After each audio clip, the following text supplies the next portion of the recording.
할렐루야. 우리가 인생 사는 동안에 좋은 날도 있지만 또 흐린 날도 있고, 어떤 때는 먹구름이 짙게 덮여 있고, 그리고 갑자기 소낙비가 막 쏟아질 때도 있습니다. 그래도 우리 성도들은 늘 기억하는 것은 무엇이냐? 이 먹구름 저편에는 태양이 있다고 하는 사실입니다. 지금 태양이 안 보일 뿐이지 태양은 그 너머에서 비추고 있거든요. 다윗이 하나님께 범죄하고, 그리고 그의 아들 압살롬이 쿠데타를 일으키고, 그래서 예루살렘 궁을 떠나게 되고, 이런 어려운 위기 가운데 직면하고 있지만, 그러나 그의 덮고 있는 먹구름은 그렇게 오래가지 않는 것입니다. 그 가운데도 하나님의 사랑의 태양은 다윗에게 비추고 있었던 것입니다. 압살롬에게는 보이는 지원병이 많았어요. 민심이 다 압살롬에게 기웁니다. 사람들은 그렇거든요.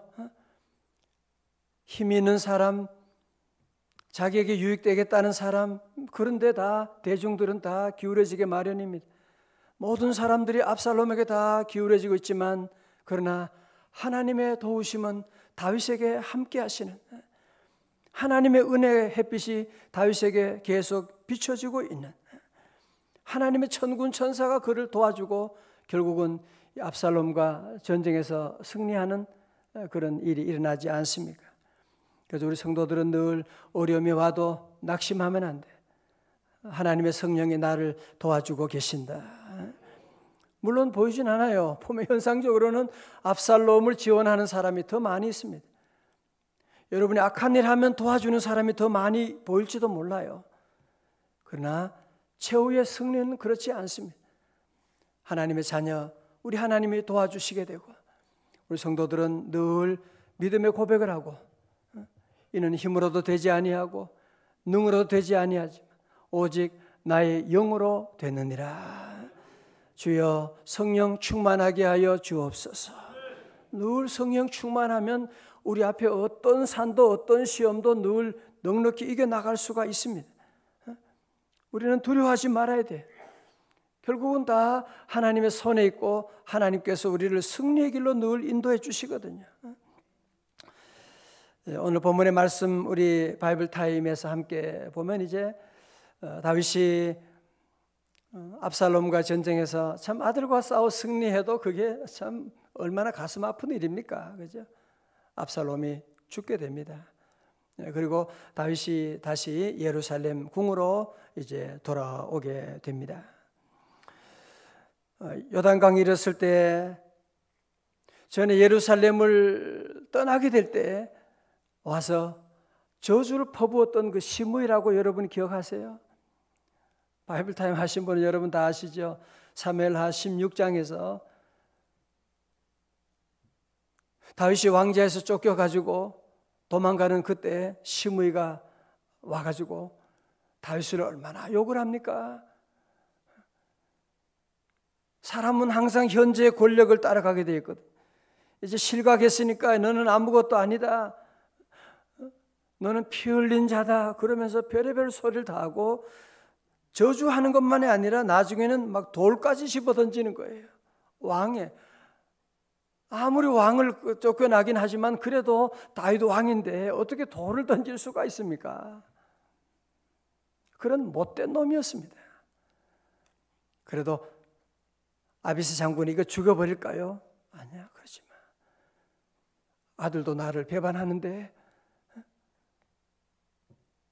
뭐 시므이가 나를 배반하는 게 뭐가 큰 문제야? 그리고 하나님이 허락하지 않았다면 이런 일이 어떻게 있을 수가 있겠어? 죽이면 안 돼, 죽이지 마. 그리고 정처 없이 눈물을 흘리면서 예루살렘 궁을 떠난 그때가 있었습니다.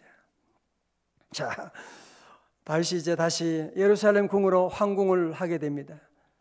모든 이제는 정세가 다 다윗에게 다시 기울어지게 됩니다. 이때 제일 먼저 달려온 인간이 누구냐? 참, 이건 인간이에요. 이거는 유다 사람과 베냐민 사람 1000명을 데리고 완전히 시위하듯이요. 그리고 사울의 종 시바까지 대동하고 나룻배를 준비하고 요단강을 건너와서 엎드려서 왕 앞에 사죄를 하는 거예요. 자, 우리 19절의 말씀 한번 보세요. 이제 사무엘하 19장 19절이에요. 이제 시므이가 왕께 엎드려서 사죄하는 겁니다. 왕께 아뢰되 내 주여 원하건대 내게 죄를 돌리지 마옵소서. 내 주 왕께서 예루살렘에서 나오시던 날에 종의 패역한 일을 기억하지 마시오며 왕의 마음에 두지 마옵소서. 지가 한 잘못이 뭔지는 알긴 아나 봐요. 그죠? 왕의 종 내가 범죄한 줄을 아옵기에 오늘 요셉의 온 족속 중 내가 먼저 내려와서 내 주 왕을 영접하나이다 하니. 자, 들어보세요. 여러분도 사는 동안에 이런 사람 만나죠. 그죠? 뭐 좀 잘 되면 와서 아부 떨고, 아유, 얼마나 아부 떨고 그러고, 좀 집안이 좀 어렵다, 좀 어려운 그런 느낌이 오게 되면 아예 전화조차도 받지도 않고 인사도 안 받는 아주 기회주의적인 이런 사람들이 여러분의 삶의 현장에도 당연히 있지요. 그죠? 지금 물론 이 시므이가 왕 앞에 회개합니다 그러지만 진정한 회개라고 볼 수 있겠어요. 그죠? 또 아마 정세가 또 다윗에게서 다른 왕으로 넘어가면 또 배신할 그런 인간이 아닙니까? 그죠? 여러분 같으면 이런 기회주의자 어떻게 해요? 단칼에 그냥 끝내버릴 수가 있죠. 한 번, 아니 뭐 단칼이고 뭘고 그냥 발로 차버리면. 지금 다윗이 지금 다시 현재 권력으로 지금 올라가고 있는 이때 이 시므이 이런 노인네 이거 그냥 간단하게 처리할 수가 있습니다. 자, 물론 다윗도 그 마음에 왜 분노가 끌어오르지 않겠어요, 그죠? 지난번에 예루살렘에서 쫓겨날 때 그때는 막 별의별 욕을 다 하고 아니 돌멩이까지 던졌던 얼마나 다윗의 마음에도 분노감이 일어나겠습니까? 정말 보복하고 싶은 마음 당연히 그 마음 속에도 있겠지요. 그래서 왕을 보복한 인간은 어떻게 되는 것이라고 하는 것을 천하에 보여줄 수 있는 그런 절호의 기회가 온 것입니다. 여러분 그런데요, 다윗은 어떻게 하는지 여러분 오늘 이걸 보셔야 돼요. 자, 21절 스루의 아들 아비새가 대답하여 이르되 시므이가 여호와의 기름 부으신 자를 저주하였으니 그로 말미암아 죽어야 마땅하지 아니하니까 아니라. 왕이시여, 기름 부으신 자를 저렇게 저주했던 그런 인간인데 그것만으로 당연히 죽어야 마땅하지 않습니까? 왕이여 말씀만 하옵소서. 자, 아비새는 시므이를 죽이자고 그렇게 말합니다. 이제 더 이상 미룰 수 없습니다. 저런 인간은 아주 본때를 보여주어야 됩니다. 자, 22절 봅니다. 다윗이 이르되 스루야의 아들들아 내가 너희와 무슨 상관이 있기에 너희가 오늘 나의 원수가 되느냐? 오늘 어찌하여 이스라엘 가운데서 사람을 죽이겠느냐? 내가 오늘 이스라엘의 왕이 된 것을 내가 알지 못하리오 하고. 23절 다 같이요. 시작. 왕이 시므에게 이르되 네가 죽지 아니하리라 하고 그에게 맹세하니라. 아멘. 자, 오늘 아주 중요한 말씀이에요. 저를 다 보세요. 우리 성도들은 늘 위기가 늘 있지요. 그죠? 위기가 늘 있습니다. 잘 되면 잘 돼서 위기가 오고 어려우면 어려운 대로 위기가 있고 아이 대학교 입학하면 입학하기 전에는 입학 시험 준비하느라고 그렇게 힘들었는데 입학하고 나니까 또 위기가 오는 거예요. 결혼하기 전에는 결혼만 했으면 좋겠다, 원이 없겠다 그러는데 결혼한 다음에도 수많은 위기들이 다가오는 겁니다. 직장 없을 때는 직장만 있으면 하는 난 더 이상 소원이 없겠어요. 그러나 직장 생활하면 직장 생활하는데 또 위기가 오게 됩니다. 이런 위기 가운데 우리 성도들은 항상 이 위기를 위기로만 보면 안 되고 이 위기 가운데 하나님이 주시는 놀라운 기회가 있다고 하는 사실을 봐야 돼요.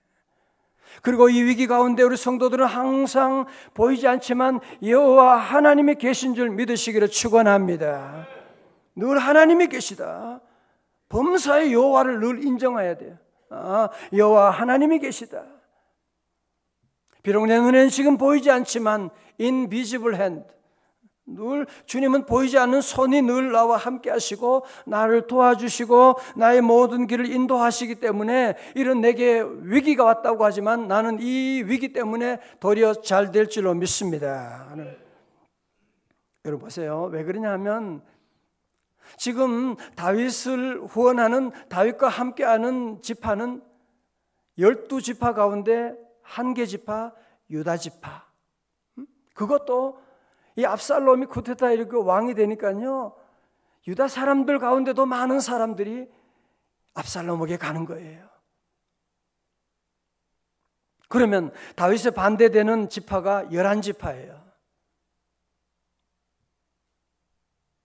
그래서 다윗이 지금 예루살렘 궁의 환궁에서 왕이 된 다음에 압살롬에게 돌아갔던 그 지도자들 모든 사람들 다 잡아가지고 과거 역사 진상위원회를 만들어가지고 그 인간들 다 죽여버려요.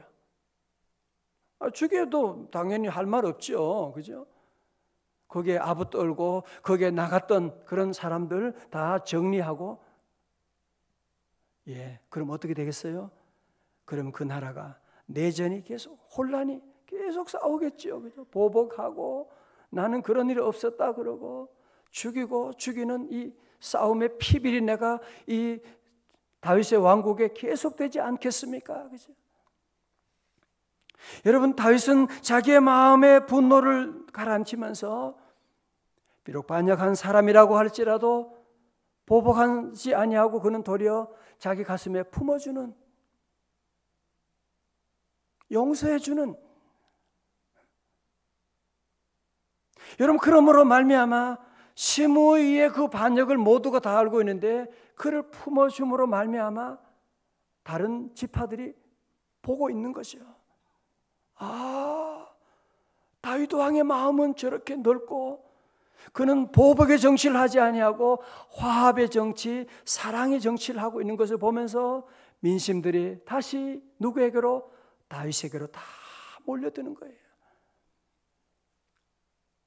다윗이 물론 힘으로 정치할 수 있지요. 그러나 그는 힘의 정치를 하지 않으고 사랑의 정치를 합니다. 보복의 정치를 하지 아니하고 도리어 화합의 정치를 하는, 여당 야당 할 것 없이 다 하나로 품고 하나님의 나라를 이루어나가는 아름다운 모습을 볼 수가 있지 않습니까? 그러니까 나중에 시므이뿐 아니라 다윗에게 반역했던 사람들까지도 더 이상 반역할 이유가 없게 되는 것이고, 그들 모두가 마음을 다 같이 해서 다윗의 통치를 도와주는 그런 충성스러운 일꾼들이 되는, 그래서 다윗의 후손 가운데 메시아 예수 그리스도가 탄생하는 놀라운 역사가 일어나게 된 것입니다. 할렐루야. 여러분, 아프리카의 그 만델라 대통령 돌아가셨지만 여러분 잘 아시죠? 그죠? 그분도 흑인이잖아요. 남아프리카의 백인들이 와서 자기 나라도 아닌데 거기 와서 땅을 정복하고 인종차별주의 정책을 쓰고 거기에 항거해서 그런다고 감옥에 집어넣어서 무려 몇 년 동안, 27년 동안 감옥에 넣습니다. 여러분 한번 생각해 보세요. 한 달, 두 달도 아니고 1년, 2년도 아니고 27년 동안 무슨 잘못이 있다고. 그러나 그는 어릴 때부터 주일학교 다니는 학생이에요. 감리교에서 신앙생활하고 말씀 배운 사람이니까 예수님의 그 산상수훈의 말씀을 기억하고 끝까지 보복하지 않고. 놀라운 일은요, 나중에 그는 노벨 평화상을 받았고 대통령도 당선되지 않았습니까? 그죠? 그가 대통령 취임식 때 자신을 괴롭혔던 교도관들을 초대했던 일은 유명한 일화로 남고 있습니다. 자기를 그렇게 힘들게 하고 고문했던 교도관들을 취임식에 다 초대해서 대단한 만찬에 초대해서 그들을 잘 먹이고, 미국의 대통령이었던 빌 클린턴이 만델라가 교도관들을 자신의 대통령 취임식에 초대한 일로 그에게 물었어요. 정말 그들이 믿지 않았습니까? 그때 만델라 대통령이 이렇게 말했습니다. 미워했죠. 그러나 어느 날 채석장에서 바위를 깨다가 문득 그들이 내 정신과 마음 말고는 모든 걸 빼앗아 갔다는 것을 깨달았습니다. 그래서 나는 그것만은, 내 정신과 내 마음만은 저들에게 절대로 내주지 않기로 결심했습니다. 보면 나중에 그 대통령으로 이제 선거할 때 부통령을 누구로 지명하느냐 하면 전임 백인 대통령이었던 디 클럭을 부통령 후보로 지명하는 거예요. 우리 같으면 그렇게 안 하죠. 저 백인들, 나 백인 때문에 27년 동안 감옥 생활하고 내가 대통령이 되면 저 백인들은 다 쫓아내겠습니다. 뭐 그러지 않겠어요, 그죠?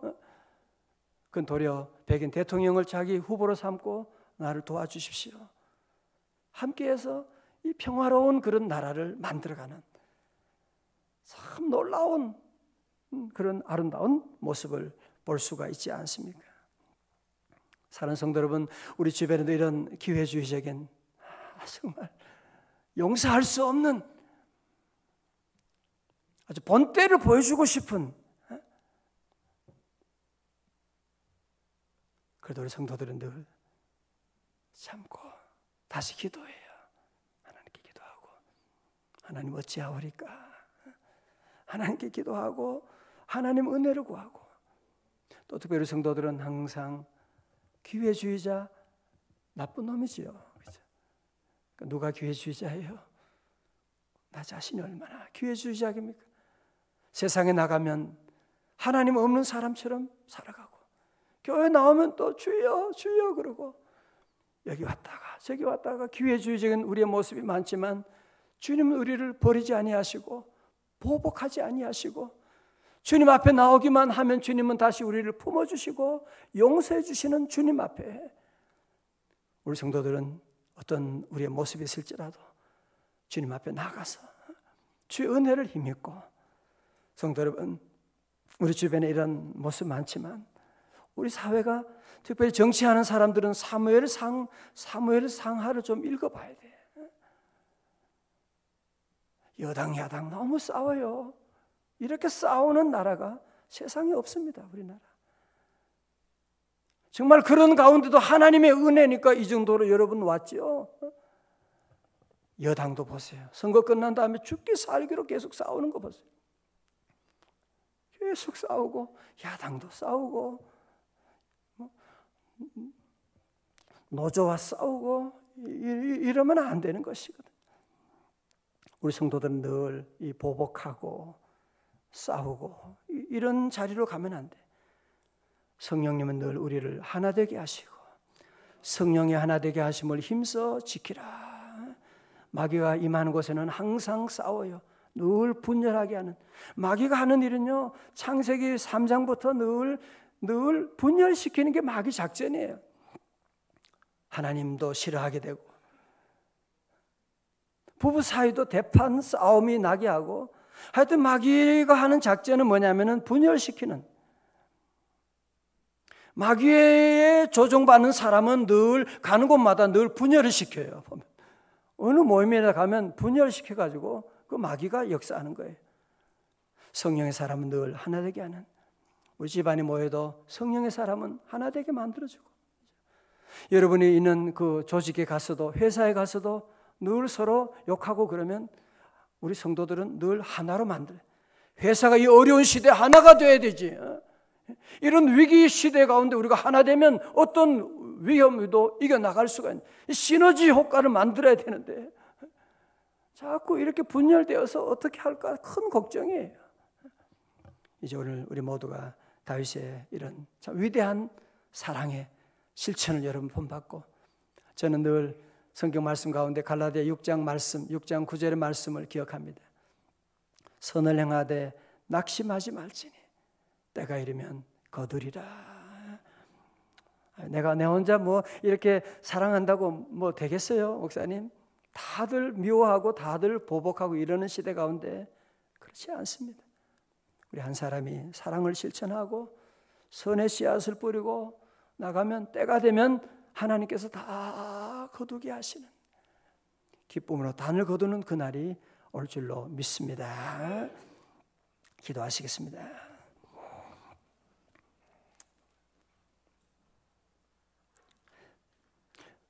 거룩하신 아버지 하나님, 우리가 아직 죄인 되었을 때 우리도 얼마나 기회주의자의 모습으로 살아갈 때가 많았지만 주님 저희들을 보복하지 않으시고 용서해 주시고 하나님의 자녀 삼으시고 오늘도 우리의 기도 들어주심을 감사드립니다.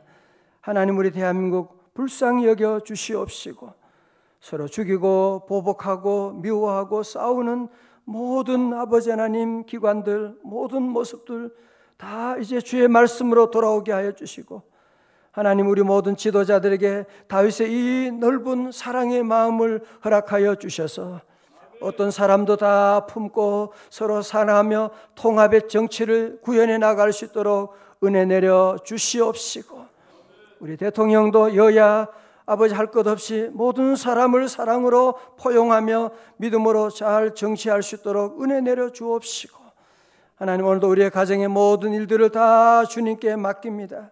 특별히 오늘 우리 찬양대 날에 우리 찬양대장님과 우리 지휘자, 반주자, 솔리스트들, 하나님 우리 찬양팀 우리 모두 주님 은혜 내려주셔서 중창단 하나님 모두 성령으로 기름 부어주셔서 오직 주님 한 분만을 찬양하고 높이는 우리 귀한 우리 찬양대 사역 다 될 수 있도록 은혜 내려 주옵시고, 우리 앙상블에도 하나님 성령으로 기름 부어주셔서 주님만 높이게 하여 주시고, 이 새벽에 드리는 모든 감사 예물도 주님 받아주시고, 주님 옷자락 잡고 섬기는 사회하고 기도하고 반주하고 차량 운행하고 예배 섬기는 모든 종들에게 예비하신 다윗의 복된 가문 되게 하여 주시옵시고, 하나님 오늘도 한날의 모든 일들을 다 주님께 맡깁니다. 주여 인도하여 주옵소서. 아버지 계속 기도할 때 기도의 문을 열어주시옵시고 하늘 문을 열어주시옵시고, 오늘도 주님 의지하고 나갑니다. 성령 하나님 예수 이름으로 기적이 일어나게 하여 주시옵시고 종들의 길을 환하게 열어주시옵시고 악한 원수 마귀 세력은 주님의 손으로 물리쳐 주시옵소서. 존귀하신 예수님 이름으로 기도드리옵나이다. 아멘.